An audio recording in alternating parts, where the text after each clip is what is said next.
Minamadali na ng House Prosecution Panel ng Senado para masimulan na agad ang impeachment trial ni Vice President Sara Duterte. Kasabay dito, naghain sila ng motion to issue summons sa Senado para agad na pasagutin si VP Sara sa isinampang reklamo sa kanya sa loob ng 10 araw. Karagdagang detalye sa live report ni Vic.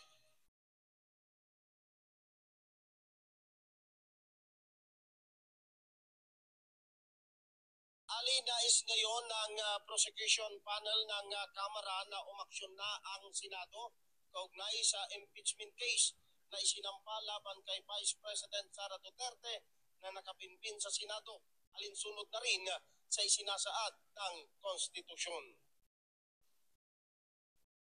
Personal na naghain ng motion for the issuance of writ of summons sa Senado ang House Impeachment Prosecutors para kay Vice President Sara Duterte bilang respondent sa impeachment case na nakabinbin sa Senado.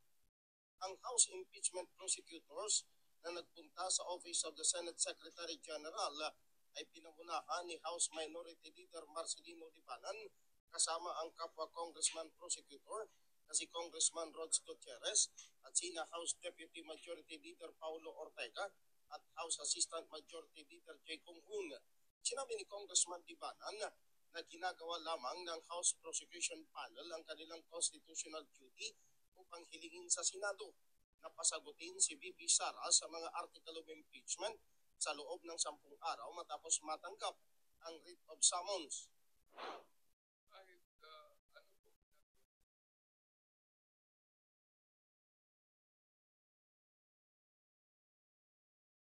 Agad ang impeachment at dahil po dito ay na-issuehan ng summons para sagutin na po niya.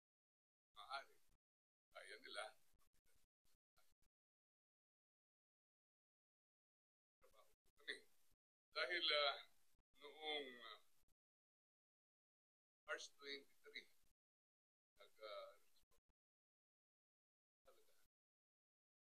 sa isang maikling statement, inihayag ni Senate President Jesus Escudero na irerepar niya sa legal team ng Senado para pag-usapan ang motion for the issuance of writ of summons ng House Prosecution Panel para kay VP Sara.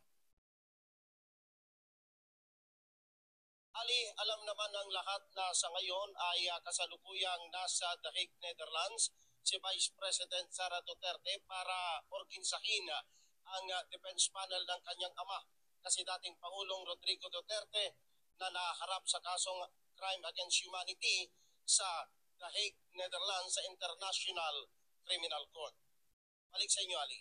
Okay, Vic, ayon nga dun sa rules of procedure on impeachment nila na pinabanggit, no, non-extendable, ibig sabihin hindi mapapalawig na 10 araw makatapos na matanggap itong writ of summons na ito ay kailangan makasagot na ang pangalawang Pangulo. So, at paano mangyayari na nandoon ang ating Vice President? Yung bang 10 days from receipt of the notice ay maaring sa tanggapan niya? Kailan ang pagbilang ng 10 araw na yun? Kailangan bang naririto siya?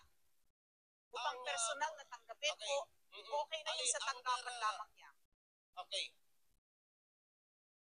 Ali, ang sabi ni Congressman Marcelino Libanan, applying rule number 7 ng rules of procedure ng impeachment proceedings ng Senado na kasalukuyang existido pa rin.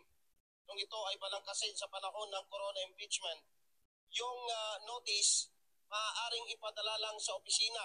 Pero ang sagot ng Vice President dahil siya ay nasa ibang bansa, nasa the Netherlands, pwedeng gawin niya mismo sa Embahada ng Pilipinas na nakakasakop sa the Netherlands.